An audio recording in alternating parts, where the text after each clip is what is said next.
Now we will come to the pleural lesions. Presence of fluid in the pleural cavity is termed as pleural effusion, which is a primary tuberculous infection. Pleural effusion. A mild or minimal effusion causes blunting of the costophrenic angle, which is the earliest sign of a developing pleural effusion. A moderate effusion produces uniformly opaque shadow in the lower zone, which typically rises in the axilla. It also displaces the mediastinum towards the opposite side. A massive pleural effusion produces complete or almost complete opacity of the affected side and a marked shift of the mediastinum to the opposite side. This is a typical X-ray of a moderate-sized pleural effusion. Note the homogeneous opacity of the right lower zone with a concave upper border which is well defined but not sharp, rising higher on the lateral side towards the axilla. This is a characteristic appearance in pleural effusion. In this X-ray, we see a minimal pleural effusion seen as an obliteration or blunting of the left costophrenic angle. A minimum of 250 to 300 ml of free fluid is required to produce this minimal shadow in the routinely taken anteroposterior film of the chest.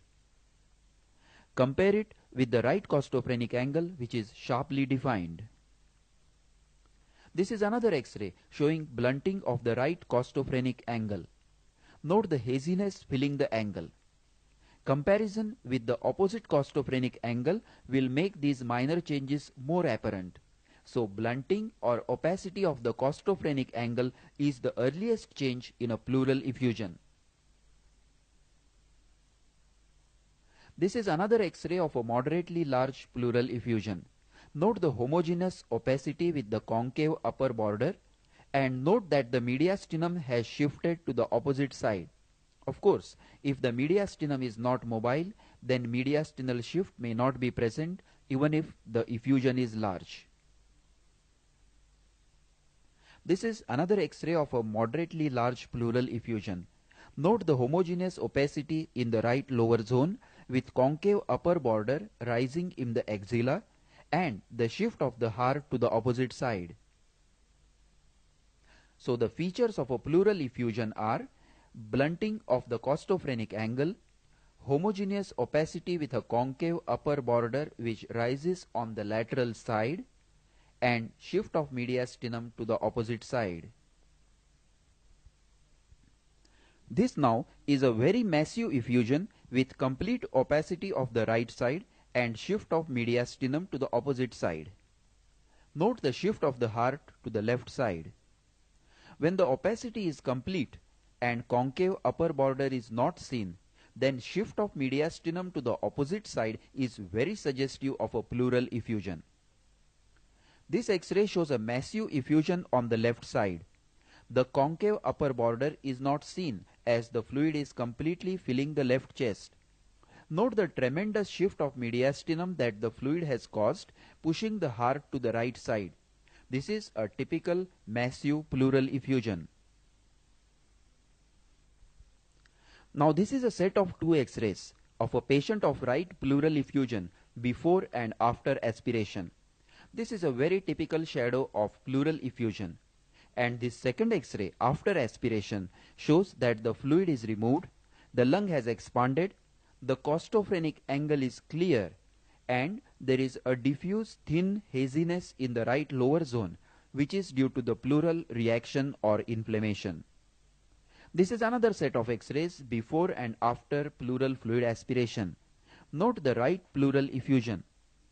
The second X-ray after fluid aspiration shows the pleural reaction as haziness in the right costophrenic angle. And the third X-ray after 2 months of chemotherapy shows a completely clear lung field. Now in this X-ray, there is a homogeneous fluid opacity with a smooth curved border, but it has not concave but convex border. This is an encysted pleural effusion where the fluid is loculated due to pleural adhesions.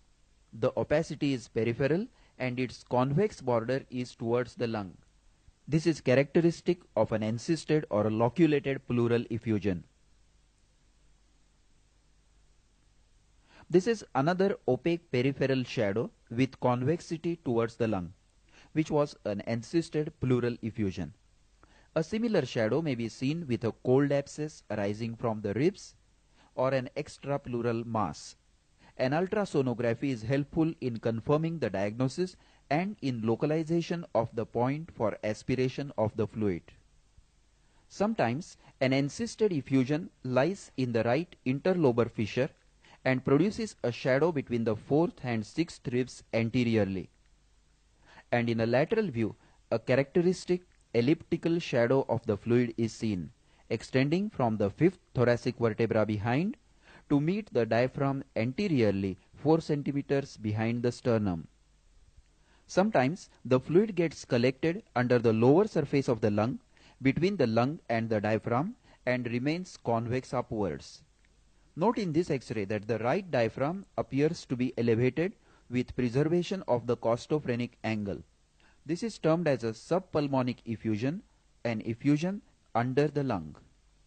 After aspiration of fluid, the true diaphragm is seen and the lower lobe of the lung has expanded. Let us compare the level of the diaphragm in the two pictures. The inner X-ray before aspiration shows the raised hemidiaphragm.